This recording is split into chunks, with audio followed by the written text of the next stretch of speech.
Have you seen Gremlins? No. Looks like we're giving it a watch then.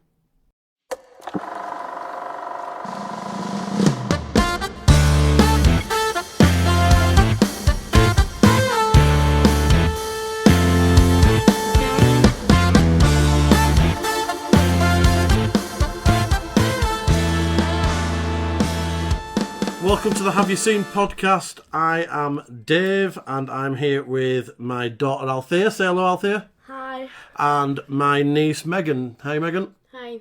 And we've just been to see Gremlins, haven't we? Yeah. In the cinema. And I've told you when we came out not to talk about it at all. So who wants to give a synopsis about what the film's about? Who reckons they can give an actual synopsis about what it's about? Right, go on, Megan. So you tell us what the without saying what you liked or not about it. Just give us a synopsis about what the film's actually about. It's about this dad who's an inventor going on a trip and stuff to China, and then he walks into a shop, and then he has a look round, and then he don't find anything he wants, and then he offers the seller person, what's it called? Shopkeeper. The shopkeeper. He offers the shopkeeper like one of his gadget things he's invented, and then he hears like a little. That's a good impression. Yeah, like a little song. Yeah, like it's singing or whatever. And then he goes to the back of the shop, and then he sees, what's they called? Mongoose. He's a mongoose. He's a mogwai. So they're actually the mogwai. That's the race of animal. So then he sees a mogwai, and then he's like, "Oh, this would be perfect for my son for Christmas." And then the shopkeeper's like, "No, it's not for sale. It's that." But then he offers $200 for it, and then the grandson is like gives the mogwai to like the dad because they need the money. Mm-hmm. Then he takes them back to the house, gives it to his son, but then he gets like 3 specific rules not to do with the mogwai. And Althea, what are those 3 rules that you're not allowed to do with mogwai? Don't feed them after midnight. Yep. Don't put water on them, and don't put them in like light or like especially not like daylight. Yeah, because daylight can kill them. Sunlight kind of startles them, and then obviously then the rules get broken, and everything goes wrong. Goes wrong. Yeah, I was going to use a different phrase, but then I realised I'm sat here with 2 kids, and I'm not going to say what I was going to say. So that's what I was going to say. I was going to say it goes tits up. Yeah, you're right. You're not saying that's what you're right. Everyone says that. It does. It goes tits up. So yeah. So then obviously the mogwai that he's got, he calls Gizmo. Oh. Yeah. He's cute, isn't he? It looks like my dog. And then he gets wet accidentally. 6 more come out. 5, mate. 5. It's 5. 5. Wow. They come out and then they are a little bit naughtier and they end up causing... Stripe. Stripe is like the leader because he's got a stripe of hair. He is awesome with Stripe. And he gets... because they're naughty, they basically cut the cord to the clock so that Billy doesn't realise that... He thinks it's 11, like... Yeah, he thinks it's like 20 to 11 or whatever when it's not midnight. 20 to 12 or whatever, so it's not midnight. He feeds them and they then turn into... They go to that cocoon. They're going to the egg thing. Yep, they're going to the cocoon. The slimy egg. Then that breaks open and out come the actual gremlins. You're forgetting when the doctor got killed. Yeah, so they take one to the doctor and... That's not a spoiler. But that's kind of happening at the same time, isn't it? Because his one cocoons at the same time. And then obviously then when they become gremlins, all chaos... Do you reckon it's like a specific time that they have to hatch? No, it'll be a case of it was just done for filming, but obviously they'll have been obviously they both fed after midnight on the same night because that where it showed. It was the same one, wasn't it? Yeah, it was the one that the teacher ate his sandwich the same night that Billy fed him the chicken, but it was after midnight. It was something like 2:30. The clock behind the teacher were 2:30. Wasn't it the one that like when Billy whatever his name was bought it and then like he put the water on it? Yeah, and then he kept the other one that he kept one. Yeah, he kept the new one in the cage. So first of all, this is my kind of Christmas film. I watch it every Christmas. It's my Christmas Eve film. I love it. It's one of my favourite films. I've watched it when I was a kid, probably about your age, Althea. I probably watched it when I was probably about 11. Yeah. And absolutely, I remember we had it. I think the first time I watched it had been videotaped off the TV. So we had it on a cassette tape, and I'll always remember it actually had the opening section not recorded. So the small bit where he actually goes and buys Gizmo, that was never on the tape. It started as he was walking out with the box, and I'll always remember that. So, first of all, did you enjoy it? Yeah. Yeah. Did you? So what did you like about the film? I liked that you never knew what was gonna happen with them. Like, you didn't know if they were gonna like put water on themselves, so you didn't know if they were gonna try to eat, and you didn't know if they were gonna try to do like all the bad things, and you didn't know if they were gonna like, I don't know, like when it got to the part when they all got like crazy, then you didn't know where they were gonna be or where they were gonna pop up next. Yeah, because they got all over the place. They were getting into the guys what were it? I can't even think of the word. Like the tractor, his plough. The Kentucky thing. Yeah, and it ploughed through the wall. Like, you didn't know what was going to happen with them next. If They you were did it. cutting brake lines on cop cars. They were changing all the traffic lights. Everybody were crashing, causing utter carnage. Megan, what did you enjoy about it? I liked how it had like a good balance between like comedy, but then also like thriller and horror and stuff. So you want like it's still appropriate, like just appropriate for all ages, really. Yeah, it is appropriate. Well, I say appropriate for all ages. It's a 12A now, but it used to be a 15. So it used to be that you wouldn't have been able to see it, Ellie. Why was that a 15? Not even bad. Because back then people were a lot less tolerant of scary stuff. So it's like the scares, and the fact that back then there'll probably been people who were campaigning against like when the dog gets hung up in Christmas lights and stuff like that. So it did used to be a 15, but then a lot of those old films got reclassified not long ago and got knocked down to 12A. So as long as you, technically for cinema viewing, as long as you're with an adult, you can watch it at any age. That's what the 12A certificate is. So yeah, that's a good point what you said, Megan, because it's billed as a horror comedy. Yeah. So it has got some horror elements in it. It does live up to that though. Yeah. It is very like, It's just more jump scares than actual like horror. Yeah, and they start quite early, don't they? Like as soon as Gizmo jumps out of the box, he pops up, doesn't he? It's like Jaws, like it's a bit scary, but it's not like scary like. Like adrenaline, because you don't know what because it all has this music and stuff. But then sometimes it nothing actually happens. Yeah, so it builds the tension up with the music, which a lot of films do. A lot of films build the tension with music, and then kind of give like the jump or whatever that they need to do. But yeah, that bit where Gizmo jumps up out of the box at the beginning and scares the dog. The funny thing about that is that it scares the dog for real. Like, you can see that the dog didn't know what was going to happen, and the dog jumps back and then it's like looking at us. That dog was well behaved. Yeah, it was a really good dog, wasn't it? Must have been really well trained. There were back in '80s though. Like, there's loads of films like back then where dogs were just really good. Like, they used them really well. Spielberg uses animals quite well in his films. And I pointed it out to you in the cinema, Ali. But Megan, did you? I don't know if you'll have seen it. Steven Spielberg, who directed it, was actually in the film. Oh, really? So there's one part where Billy, he sat and his dad sat in like the phone box thing. he was talking to his dad on the phone, and a guy came wheeling past in like a little car, and that was Steven Spielberg, and he drives past the camera and then drives around the thing. Yeah. Also, I don't know if you know, have you seen the Back to the Future films? Right, so it won't be as relevant to you, but Althea, you've seen them. So I told you this beforehand, that the whole set and the whole square is the same one as in Back to the Future. The beginning, like where it's like, or like where all the roads are, where like at the end it's all like the cinema and that there. So the cinema is at the end of the street. Yeah. So you know when Marty on Back to the Future goes back in time and the fire trails go on the floor. That's that road down towards where the cinema is. That in loads of films. It's been used in a few films, but then it burnt down. They were filming King Kong, and they burnt part of the set down by accident. I think it was with a King Kong remake. I think it was. And they burnt part of the set down by accident, but it got redone back up because I've been on the set, and it's part of the backlot tour in Universal. And I'm not ashamed to say that I absolutely cried my eyes out when we drove around the corner onto that set, because I've watched Back to the Future that many times and loved it, and Gremlins, that when we drove around the corner, because the bank in Gremlins is what is the Cafe 80s in Back to the Future. Is it? It's on that corner. Oh yeah. Yeah, so there's loads of the bits that you recognise from that. Yeah. So you like the comedy elements as well, did you? Yeah. Yeah, I thought it was quite funny.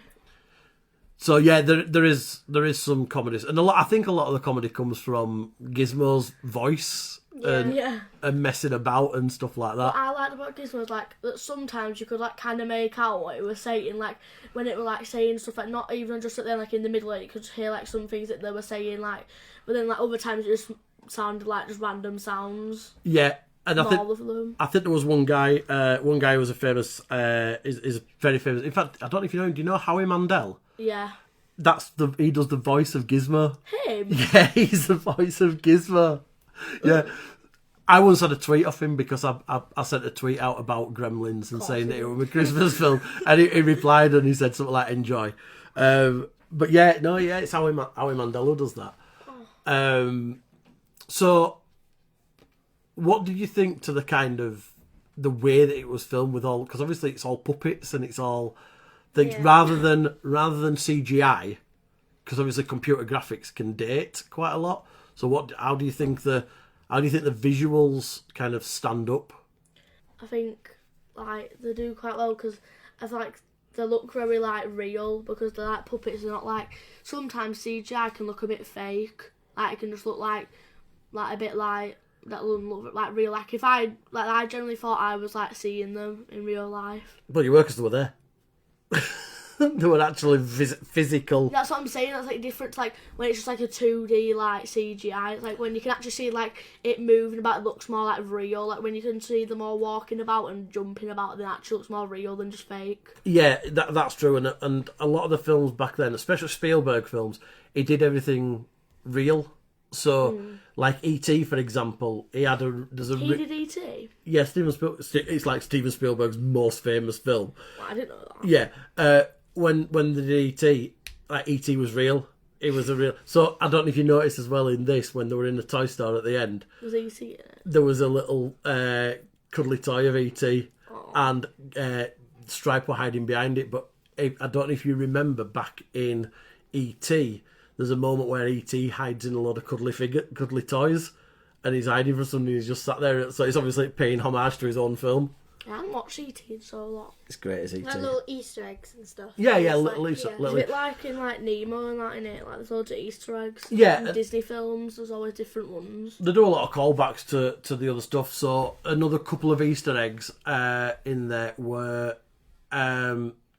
So I think Gremlins wasn't actually directed by Spielberg. It was just produced by Spielberg. It's Joe Dante who directed it. So he put extra stuff in as well for Spielberg. So at the cinema at the beginning, there's two films that are showing at the cinema.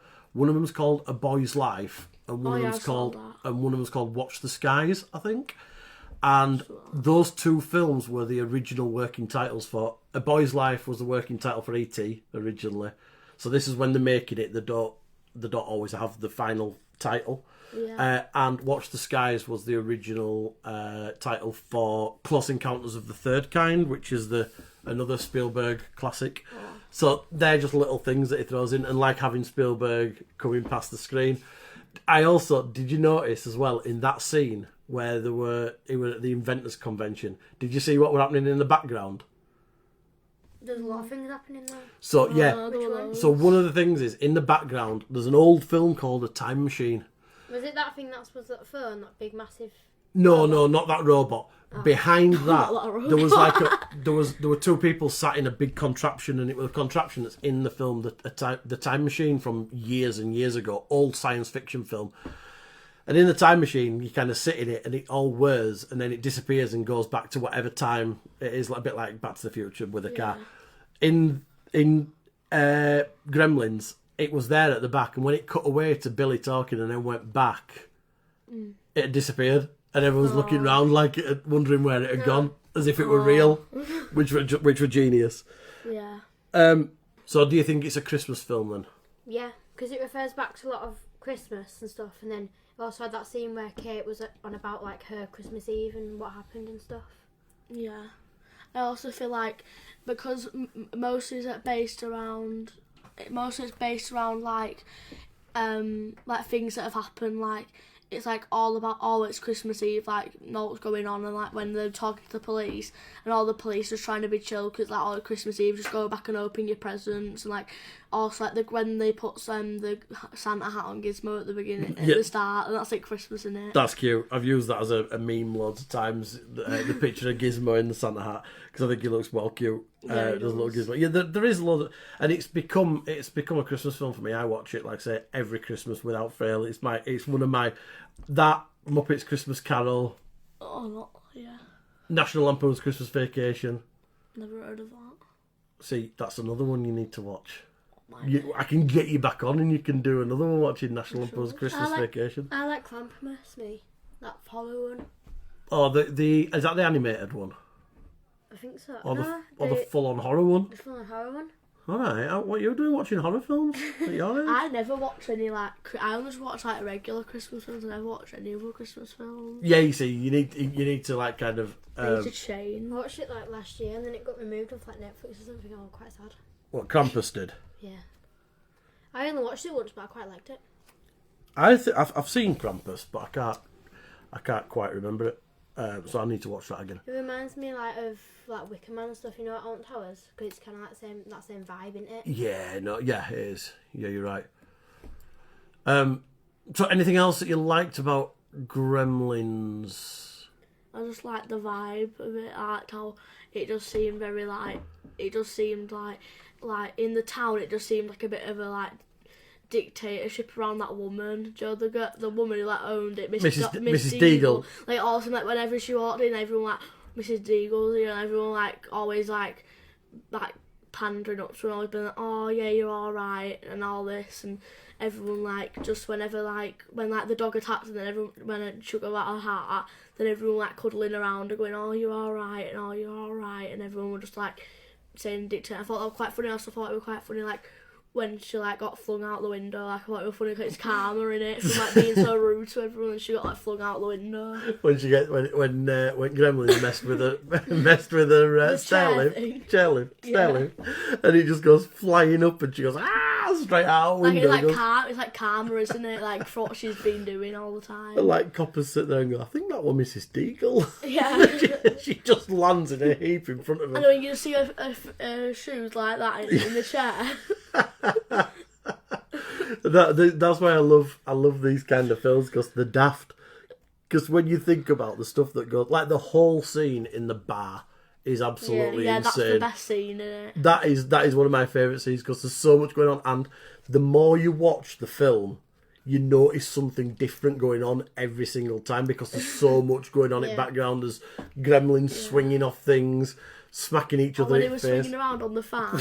Hot fan that got sped up. The best thing was when they were doing like, when it was like that proper serious music in the band, and like cut to like a guy, and then there were like puppets behind him, and they were like, and like the gremlin were like with like a cigarette, and he like sat like this, like really like straight up and that. So that when the one sat there and he's smoking a cigarette and he's got the hat on, it's very reminiscent of the films like that star people like Frank Sinatra. The films like that where it's all very serious, and then obviously little puppet, and it makes no sense. It's like, why has a gremlin got two puppets on his hand? Where's he got the puppets from in the first place? It's so random. It just like pulls up with loads of puppets. And then you've got to. I know you went into me at one point and said, "How are they drinking?" Because they're not. How are they drinking beer? And I think you've got to completely forget that fact, because obviously they're getting wet while they're drinking, but they're not. When he was underneath the beer shoot thing, he's literally getting loads of beer poured on him, and then he's just like, no one cares. He ain't getting duplicated. And then also there's the whole fact of that there's snow outside, and as soon as they stepped in the snow, it'd be the same as getting wet. And also at the end when he's in that fountain, surely you touched water before the whole thing. He's literally hanging in the fountain, and then he only started to like kind of multiply, but then like he'd already been in the water. Yeah, it was stood there. Yeah, so I think that's why you've got to just kind of suspend belief for a little bit. The fact that he's maybe it's because they're in the form already. It takes longer. No, I think it's just no, because obviously when the one jumped in the pool, that started happening straight away. They can't be going, because if you started analysing it too much, you'd be like, oh well, there's water moisture in air, so they're already getting wet all the time. and you just get it'd just take too long, wouldn't it? There'd just be like popping millions of them out everywhere. So they obviously don't do that, and you've just got to kind of go, well, you just don't. It's not a film that you need to think about too much. Yeah. But I love the scene just after that as well, when they go into the when they're all at the cinema and they're all singing along to Hi Ho. Yeah. I like when Gizmo was doing it as well. And he's like, look. And he comes back to yeah. He comes back to you and just saying, yeah. You can hear them all singing, and he's just like in like a deep voice, and you see Gizmo started like chirping up with a high voice. I just like all the like scenes that's where it's like Gizmo being normal. And when Gizmo's just being normal and like calm, and then it cuts to like all the other gremlins and stuff being like crazy. Just being absolutely crazy. I like them kind of scenes. And I think that's done really well, and I think Joe Dante did really well with that. But he loves a creature feature, so some of the stuff he's done in the past, which you won't have seen, you're too young, but you could probably get to an age now where you can see some of the stuff that he's done. He has done some awesome films, and you'll start watching stuff like that now. It's like I'll point you in direction of some of those kind of films. So we touched on it earlier on, but what are your favourite Christmas films? Megan, what's yours? Polar Express. Polar Express. Yeah. So why do you like Polar Express? What is it about Polar Express that you love so much? It's just like the whole concept of like believing in Christmas, and like I just like the soundtrack is amazing. I love the songs in it. And then, like, people say it looks, like, really freaky and scary and stuff because of how they're all animated, but I think it's just, like, the complete opposite. Yeah, I just think it's, like, really, I don't know, I just like how they look in it. I think that every character in it looks dead behind the eyes. I find it a bit freaky. It's just really, like, unique. Are they animated? Yeah, so they did motion capture with it again. And it was one of the first big... I've never noticed that. It was one of the first big motion. So if you look at the guy who's the conductor, I knew he. But so that's Tom Hanks. Yeah. So the motion capture Tom Hanks, scenes of it and stuff, and that's why he looks like Tom Hanks, because they're designing him to look like him, and he did the motion capture for it, and obviously did the voice as well. Yeah, because wasn't he that like weird man on top of train as well? He's all of them. All the main character, the main characters. He plays a few parts in it. Any other Christmas films that you like? I like all the Home Alones, like all of them. All of them. Even the rubbish ones after two. Number 3. I really like number 4. I think. What? Right. You're not right. Nobody. Crazy. I think we found No, one number 4, person. number 3. I like number 3 with Alex and his parrot and stuff. No. I like them. I've never watched number 3. I'm not number 4. You've just lost all credibility talking about films, saying that you like Home Alone 3. Nobody likes Home Alone 3. Even the people who made Home Alone 3 don't like Home Alone 3. No, it's just I think it's got a good plot line. In like, I don't know. What, that he gets left home alone and has to fend off some burglars again? Yeah. Yeah. Rubbish. It's absolute garbage.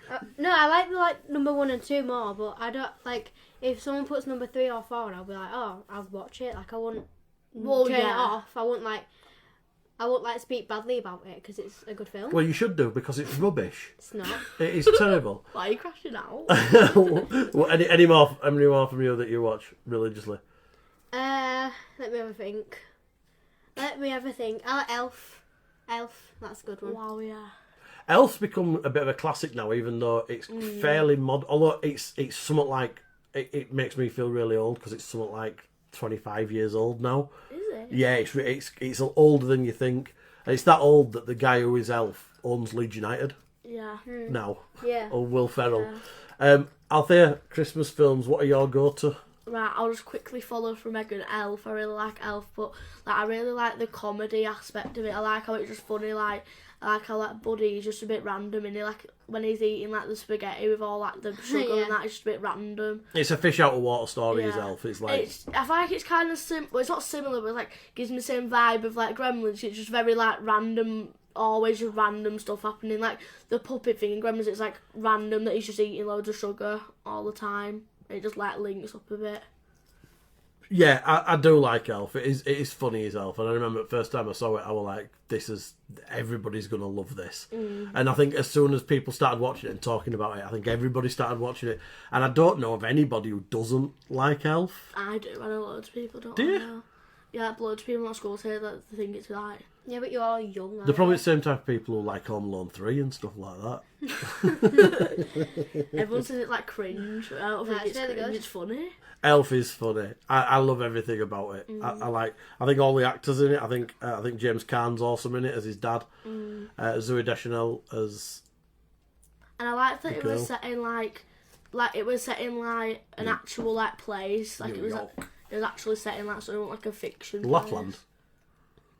But it's not set in Lapland, is it, mate? No, at the beginning it is. I like yeah, Christmas well, Carol no. as well, mate. Which one? Because there's loads of versions of Christmas Carol. Is the animated one like not an animated one, but like I don't know, like the original one. The Are you saying the original one as in the Muppets one? No, not the Muppets. The one that we study in school and stuff. Is it the one with...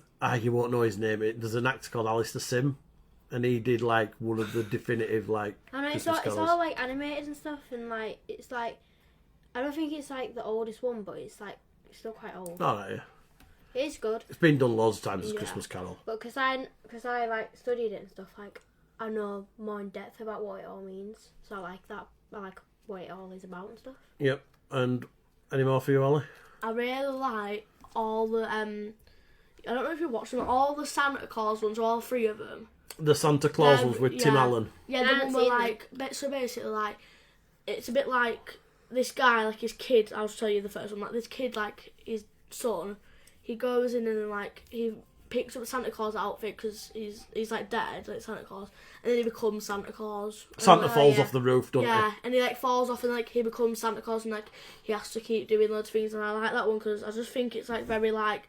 It's not adventure, but it's like a kind of adventure because like when they try to find a wife, then it's a bit like adventureful and like it's just very funny again. And I think it's quite like a good story, and I like how he's always just a bit reluctant to do it. Like, and I really like the third one with the Frost guy because that's funny when he becomes king. Yeah, Alan Cumming. Not king when he becomes Santa. Yeah, because Alan Cumming takes over, doesn't he? And Yeah. he's And like starts the Mr. being Frost. like, and like when they go to like that thing where they have to where he goes to, like his like place, whatever it's, remember like where it's like his like big animatronic. I can't remember what it is. I can't remember. Like It's in been a number long time. 3, So where like he goes in and like with his son or something. There's like a whole show there about it all, something like that. yeah, I can't quite remember. Can't remember. But yeah. On about, yeah. There is some good ones out there. For me, it'll always be Gremlins and Muppets Christmas Carol, National Lampoon's Christmas Vacation, Home Alone. I like Home Alone 2 though as well.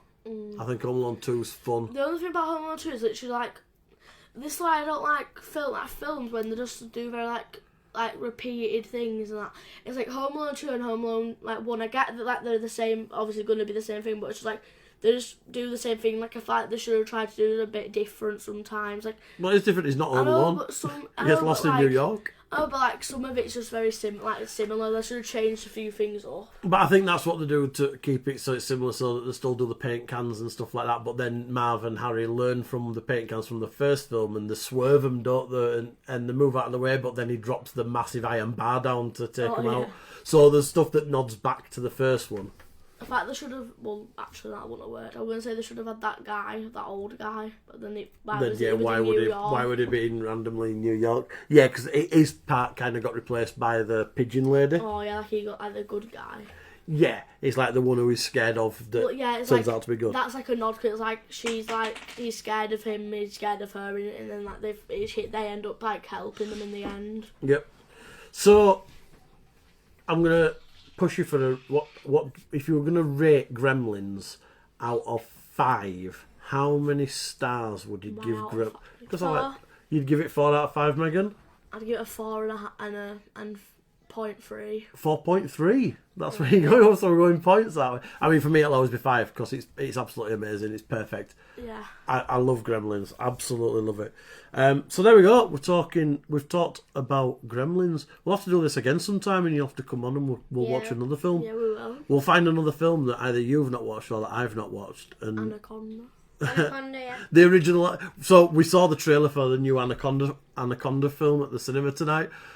You might have to watch the original ones because there might be a few nods back to the original one. So I'll have to see if it's on anything and we can potentially watch it, and then we can go see. I think then the one at the cinema might be 15 though, Ali. So you might not be able to. You won't be able to get in and see it. But we can check it out. But yeah, so thanks for talking to me about Gremlins. Glad you enjoyed. Yeah. I'm pleased that I could. That you loved it as much as I do, because it's like when you want somebody to enjoy it, it's like if you'd have come in like hated it, I'd have disowned you both. In all fairness, Right. How do you disown Megan? because I'm that fickle. All right. Wow. No one. But then, yep. So Never share my opinion again. so thanks very much for listening. So I've been Dave. I've been Althea. And I've been Megan. And you've been listening to the Have You Seen podcast, brought to you by Dave on Film. Give us a like, subscribe, comment, share, all those things. Give us a follow. Give us a follow. Get all those cool things On all of our platforms. on all those platforms. We'll post all the links Tag underneath. your whole bloodline. Let's watch it. Tag your whole bloodline. Even the ones who are no longer here. Find everyone, go into your basement, see if the people there, go get them from there. Why are you talking about people in basements? Because That's weird. during Gremlins, they say you should check under your bed in your basement. Yeah, they also said don't feed them after midnight, and I love a midnight snack. Maybe you'll turn into a gremlin. I think I already have. See you soon.